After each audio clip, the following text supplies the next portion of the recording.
नमस्कार, स्वागत है आपका आपके अपने channel health and medicine Hindi में। आज की वीडियो में मैं आपको डिजीज़ एक्स के बारे में बताऊंगा। हाल ही में डिजीज़ एक्स को लेकर काफ़ी बातें चल रही है, चर्चाएं चल रही है। यूनाइटेड किंगडम की हेल्थ केयर अथॉरिटी के कुछ बयानों से लोगों में काफ़ी डर भी फैला हुआ है। इस वीडियो में डिजीज़ एक्स को लेकर कुछ सच बातें बताने की कोशिश करूँगा। वीडियो शुरू करने से पहले पिछले वीडियो की अपडेट दे देता हूँ। पिछले वीडियो में हमने बात की थी 7 ऐसे फूड्स के बारे में, अगर उन फूड्स का हम सेवन करते हैं, हमारे आहार में उसे शामिल करते हैं, तो हमारी गट हेल्थ बरकरार रहेगी। साथ ही साथ हमारी डाइजेशन की जो प्रोसेस है उसमें इम्प्रूवमेंट देखने को मिलेगा। वीडियो की लिंक आपको नीचे डिस्क्रिप्शन में मिल जाएगी।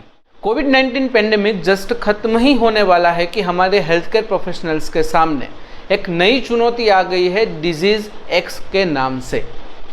यूनाइटेड किंगडम के वैक्सीन टास्क फोर्स के जो चेयरपर्सन है, उन्होंने एक बयान दिया था कि अगर ऐसा कुछ होता है, मतलब कि कोई पेंडेमिक फैला हुआ नहीं है, कोई इन्फेक्शन फैला हुआ नहीं, लेकिन अगर ऐसा कुछ भी होता है तो यह डिजीज़ एक्स कोविड-19 से ज़्यादा खतरनाक हो सकता है, यहाँ तक कि 20 गुना ज़्यादा खतरनाक भी हो सकता है। ऐसा कुछ हुआ नहीं है, लेकिन ऐसी संभावनाएं जताई जा रही है। उन्होंने ऐसा भी बोला कि अगर ऐसा कुछ होता है तो पूरे विश्व को एक ऐतिहासिक वैक्सीनेशन ड्राइव के लिए तैयार रहना होगा, ताकि अगर ऐसा कुछ भी पेंडेमिक होता है, इन्फेक्शन फैलता है, तो उसके ऊपर हम जल्द से जल्द कंट्रोल ला सकें। अब बात करते हैं एक्चुअल में डिजीज़ एक्स है क्या। डिजीज़ एक्स एक इन्फेक्शियस डिजीज़ है, मतलब कि यह डिजीज़ एक जगह से दूसरी जगह, एक व्यक्ति से दूसरे व्यक्ति में फैल सकता है। अगर कोजेस के बारे में बात की जाए तो ऐसा माना जा रहा है कि जो डिजीज़ एक्स है वो पॉसिबली पैथोजन एक्स के थ्रू फैलेगा। देखिए, यहाँ पर पॉसिबली शब्द का इसलिए उपयोग किया गया है कि अभी तक कुछ ज्ञात नहीं है। ऐसा हो सकता है, मतलब ऐसा पॉसिबल है कि यह जो भी डिजीज़ एक्स है वो पैथोजन एक्स से फैलेगा। पैथोजन एक्स जूनोटिक डिजीज़ से रिलेटेड एक mRNA वायरस है। देखिए, जैसे कोविड-19 में कोरोना वायरस था, उसी तरह से डिजीज़ एक्स में यह पैथोजन एक्स है। यहाँ एक्स का मतलब है कि अज्ञात, अभी कुछ पता नहीं है।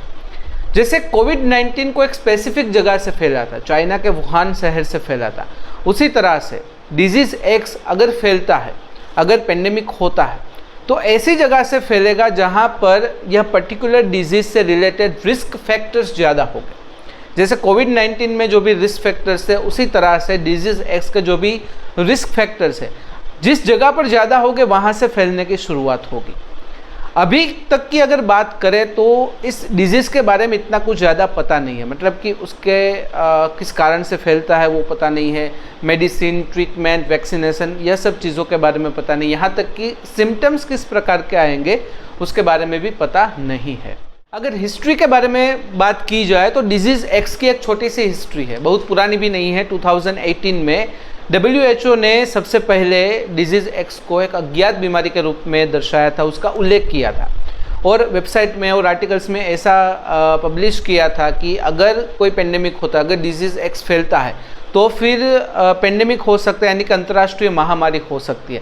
लेकिन हाल में अगर बात की जाए तो हमें कुछ इतना ज़्यादा पता नहीं है जिससे हम पैनिक हो, मतलब कि ऐसी संभावनाएं जताई जा रही है कि ऐसा कुछ हो सकता है, तो इस बारे में पैनिक करने की कोई ज़रूरत नहीं है।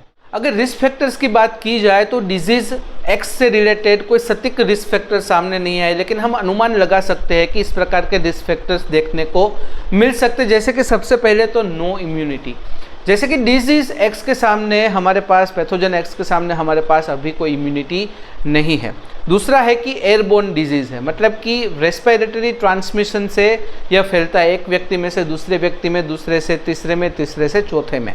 नंबर 3 है साइलेंट है, जैसे कोविड-19 में था कि कोविड-19 इन्फेक्शन फैलने के थोड़े समय बाद इन्फेक्शन सामने आता था, उसी तरह यहाँ पर भी ऐसा हो सकता है।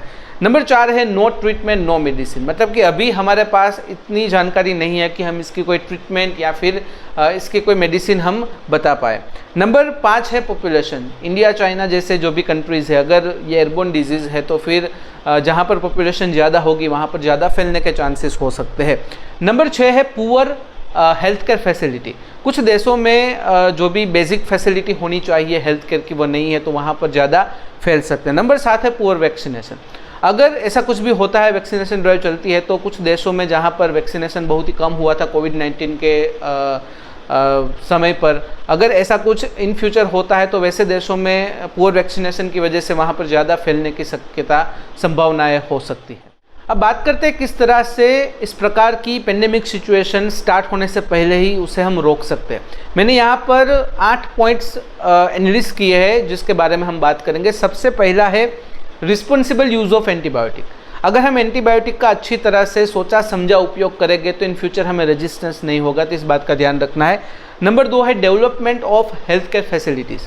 अगर हम हेल्थ केयर फैसिलिटीज़ को इस तरह से डेवलप करें कि इन फ्यूचर अगर कोई पेंडेमिक सिचुएशन होती है तो उसके सामने हम डटकर खड़े रह सकें। नंबर 3 है ग्लोबल कोऑपरेशन। 2 देश एक दूसरे के साथ कोऑपरेशन के साथ चले, मतलब कि एक देश दूसरे देश को मदद करे, दूसरा देश तीसरे देश को मदद करे। जैसे कि यहाँ पर इंफॉर्मेशन शेयरिंग हो गया, रिसोर्स एलोकेशन हो गया, medicine, vaccination, health care infrastructure, तो इससे रिलेटेड जो कुछ भी कोऑपरेशन हो सकता है वो 2 देशों के बीच में करना जरूरी हो जाता है। नंबर 4 है सर्वेलेंस।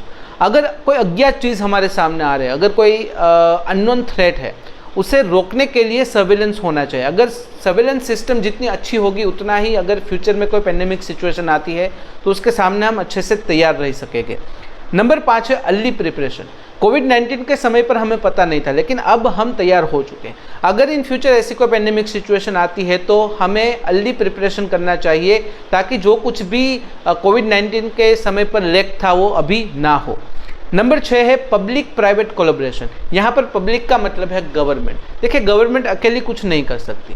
गवर्नमेंट के साथ जो प्राइवेट सेक्टर्स है, जो प्राइवेट हेल्थ केयर सेक्टर है, उन्हें भी साथ रहना जरूरी होता है। जैसे कि वैक्सीनेशन बनाने वाली कंपनीज हो गई, फार्मा कंपनीज हो गई, हॉस्पिटल कुछ जो सेक्टर है वो हो गए। तो अगर गवर्नमेंट के साथ पब्लिक सेक्टर के साथ प्राइवेट सेक्टर भी अच्छे से काम करेगा तो ऐसी सिचुएशन अगर कुछ आती है तो हम उसके सामने अच्छे से तैयार रह पाएंगे। नंबर 7 है बजट एलोकेशन। देखिए, ऐसी कोई भी पेंडेमिक सिचुएशन के लिए हमारे पास बजट होना चाहिए। अगर हमारे पास नॉलेज है, टीम है, लेकिन अगर बजट नहीं है तो फिर उसका कोई मतलब नहीं रहता। और नंबर 8 है पब्लिक कोऑपरेशन। स्वाभाविक है कि पब्लिक के कोऑपरेशन के बिना कुछ भी पॉसिबल नहीं है। जैसे कि कुछ जगह पर बहुत ही अच्छा वैक्सीनेशन हुआ था कोविड-19 के समय पर, लेकिन कुछ जगह पर अफवाहों ने इतना जोर पकड़ लिया था, पब्लिक ने इतना कोऑपरेशन नहीं दिया, वहाँ पर पुअर वैक्सीनेशन हुआ। तो इस बात का भी हमें ध्यान रखना होगा। तो यह थी बेसिक जानकारी डिजीज एक्स के बारे में। नेक्स्ट वीडियो में मैं ट्राई करूँगा कि यहाँ पर जो भी रिस्क फैक्टर्स के बारे में हमने बात की, जो मैंने एनालिसिस किए हैं, उससे रिलेटेड डिटेल इन्फॉर्मेशन आपके साथ शेयर कर सकूँ। तो फिलहाल इस वीडियो में बस इतना ही। आज का वीडियो ध्यान से देखने और सुनने के लिए आपका धन्यवाद। जय हिंद, जय भारत।